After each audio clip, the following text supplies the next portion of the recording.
this is hard evidence delivered by the Supreme Court, that much, if not most, of what the federal regulatory state is doing is on its terms right now illegal and unconstitutional. Hello and welcome to the Doge and Maha News channel. My name is Chris. In today's video, we're going to react to a video in which Vivek Ramaswamy is being interviewed at the CFO Council Summit. And he's answering long-form questions with long-form answers. So it's really interesting to hear him talk about Doge and the implementation and some of the details and just the way he thinks about it. So let's check out this video. It's a lot of fun. It is a longer video, so I'm going to break this up and bring it to you in like 2 or 3 separate videos. So anyways, here is part 1 of this video. So let's check it out. How are you? Thank you. Very Good nice to see to you. meet you. Good luck. Thank you. Oh, it's a bonus. Here too. A bonus. We got a bonus Brennan. 3 back. prices too. All right. We got the gang is all here. All right, guys. Well, Vivek, thank you for being here. What a fascinating moment to talk to you. And with an audience of CFOs. These are people whose jobs it is to balance budgets, and so who better to relate to what it is that you guys are going to be doing up on Capitol Hill. I wanted to just welcome you and start out with just a basic question, which is, what has President Trump told you about what his priorities are for cutting the federal budget? Did he give you any guidance? Well, first thing I'll say is I'm really grateful to President Trump for the opportunity, because I think it does take a different kind of president to prioritize this kind of project. This has been attempted before. Conservatives and even some Democrats have talked about for a long time the importance of downsizing the federal government, mostly just to the tune of rhetoric without a lot of action to go with it. And if you do something the way it's always been done and it's failed before, it's going to fail again. President Trump had the creativity and vision to set this up differently, to say that if you want a different result, you got to do this very differently. From the outside, you got 2 outsiders, Elon and myself. President Trump in many ways is himself an outsider as the president. And to be able to look at not just, and I think this is important to understand about the project here, not just about cutting cost, but about restoring true self-governance in America, where right now the people we elect to run the government, they're not the ones who actually run the government.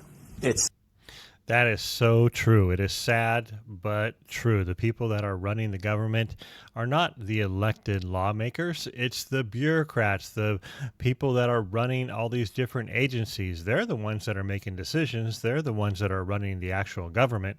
Yeah, sure, their agency was probably created through some act of Congress, and sure, they're doing what they were created to do, but oftentimes they get additional budget and they find creative ways to spend that budget, ways that are not in line with what the American people want. And honestly, that's where a lot of the waste comes, is from these unelected bureaucratic agency leaders that just are off doing their own thing.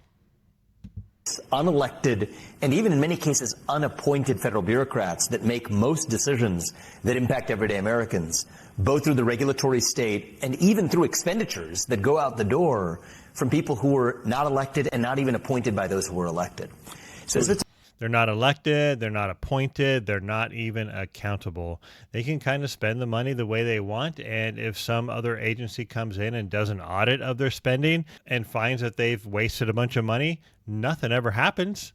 You know, they might come in and give them a bunch of recommendations for ways to improve efficiency or cut costs, but oftentimes these government agencies will sweep those recommendations under the rug, hide them, and definitely not follow them or implement any of the recommendations to improve or get more efficient.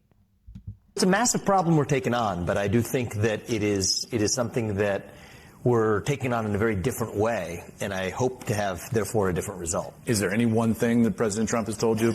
I want you to go cut that. You know, I think he actually is looking at it the other way in terms of keeping a very open mind, top down, to say that let's start with a clean slate. Let's start fresh, and everything is in scope for what counts as government efficiency. It's not one part of the federal government or the other. It's actually looking at it as a whole. Are we respecting the taxpayer dollar? In some ways, to use an analogy to those in this room, in the way that a CFO would look at their shareholder capital. In many ways, you are also stewards of capital, right? Your shareholders are the owners of your companies. I assume these are mostly publicly traded company CFOs in the room. Your duty is to the shareholder to ensure that that money is spent to maximize the size of their pie. You're their steward. I don't think the people who have historically spent government dollars view themselves in that same type of stewardship relationship with the taxpayer, who is like effectively the shareholder of the federal government. Facts. Yeah, the heads of these agencies are not acting as stewards of the money. They're acting as if it's their own money, their own little kingdoms, and they're trying to protect their kingdoms. They want to grow their budget every single year. They want to try to justify getting more and more money, and that's why they spend every single penny they get every single year. If they have $500,000 left over, they're looking for some kind of pet project to assign those dollars to and spend it so that they can go back to Congress and say, hey, we spent 100% of our budget. We need to get an increase of at least 10% more or 20% more, or, you know, if they're not very aggressive, only 5% more. But that's how they operate. You know, every year they want to increase their budget. There's no thought of the taxpayer money and being stewards of their money. It's all about their own little kingdoms and protecting that. And I think if you view the way the federal government spends the taxpayer money, and that was in a corporate context, that would be a fiduciary breach, hands down. I think the officers of that public company would at minimum be fired and at worst be civilly or worse in court over. Facts. That is so true. So a public company doing what these heads of government agencies are doing, they would definitely be fired. They would probably, be thrown in court and prosecuted. It's such a big difference between the corporate world and the government world. The government world has no accountability and no fiduciary responsibility for the dereliction of duty they owe to the people who have entrusted them with that capital. So I think that that's what this exercise is about, is to restore that sense of duty that the government officials, and in many cases elected officials, owe to their stakeholder, which is the taxpayer. It's the equivalent of your relationship to the shareholder. And I think many of you probably, I know for sure, because the bar is so low on the other side, do a better job than the government officials do in looking at. Ouch. The bar is so low on the other side. After their fiduciary obligation, you could say, to the taxpayer, and that's a big part of what we want to restore. Let me ask you this then. I've been watching Elon Musk's feed on X, and he's been spotlighting, these little ridiculous things that the government spends money on, squirrel mating habit research or whatever comical thing you can come up with, and those are small dollar. They're funny and they illustrate the point, but they're small dollar things. Can you give us a big dollar? Can you give us a big dollar thing that you'd be willing to cut on day one? Something north of $10 billion, say. Well, first of all, we're 3 weeks in, and January 20th is when we officially start. So I'm actually trying to cut $2 trillion. Yeah, I'm going to resist the idea of cherry picking something in advance. We'll have much more to say when we get started on January 20th. But what I will say is, people who run companies or CFOs of companies will be sympathetic to this, is sometimes it's actually the aggregate of a bunch of small things that you can actually use to drive a big change, rather than take aim at something big but might be strategic in the corporate context to a company. So a CFO is in an interesting position because the CEO sets a strategic mandate, and that often requires expending capital in order to advance that strategy. But that means that everything else that doesn't align with that strategy is on the chopping block. And so when you look at, for example, the NIH and the fact that... That's a great point. So the CEO says, hey, this is the strategic direction that we are taking this company. And the CFO now says, okay, well, everything that does not align with that strategic direction is open to being cut because it doesn't make sense to where we're going. It doesn't align with the direction that we're heading now. Why are we investing time and capital into these other side projects that don't align with where we're going? So that's very easy for a CFO to be able to cut something like that. That's honestly what Vivek Ramaswamy is talking that Doge could do as well. If for every grant the NIH makes, it has to give 70% of a true-up on top of that to the university slush fund for overhead, when private institutions that donate to those same scientific causes only have a rake of 10%, that's a real problem. For taxpayer perspective, it's not a huge dollar amount individually that NIH grants add up to. You're talking about billions of dollars in aggregate. It's not small money. I say get rid of NIH grants, period. No more NIH grants.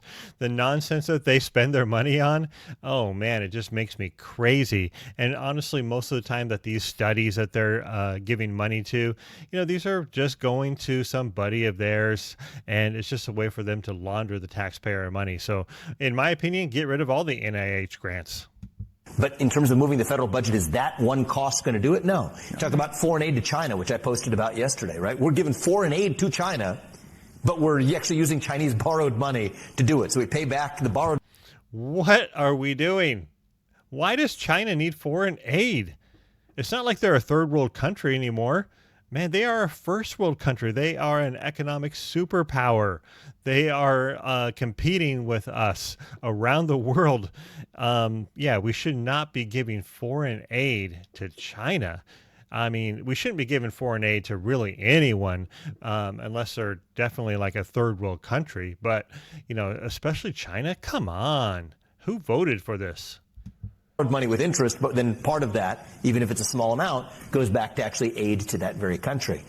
So I actually think that there's a case to be made for looking at the aggregate of a bunch of the small expenses that fly below the radar of actual scrutiny.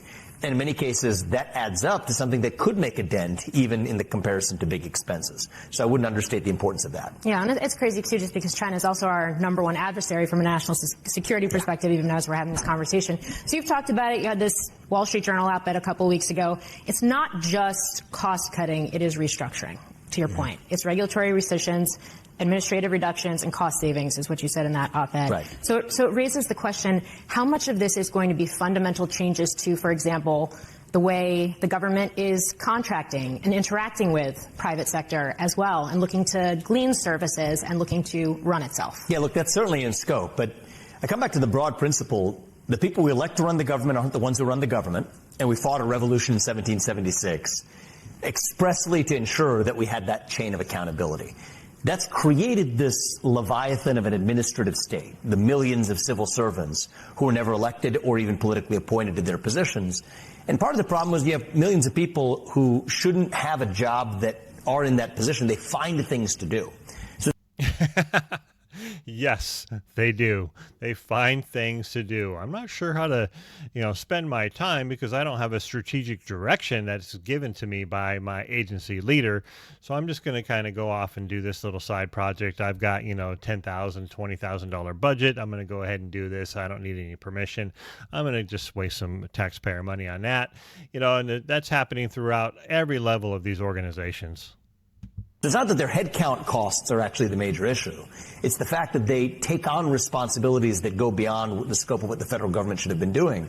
And the best evidence we have for that. Facts. They go beyond their scope, the scope that they were assigned by Congress when the agency was created. They just go outside of those boundaries. They need to stay focused on what they were created to do and only spend money within that mission and nothing else. That is that you look at the Supreme Court over the last few years, effectively telling the administrative state that much of what you're doing is illegal. Countless cases in the last several years alone, including at the Supreme Court. The overturning of Chevron deference in the Loper-Bright case. Look at the major questions doctrine in West Virginia versus EPA that said many of the coal mining regulations were themselves unlawful because they never actually went through Congress. What we have right. Wow, that is really interesting. I didn't know the level of detail of some of these things that I've heard him talk about before, but that these coal mining regulations are actually illegal because they never went through Congress. Again, it's bureaucrats kind of making up their own thing.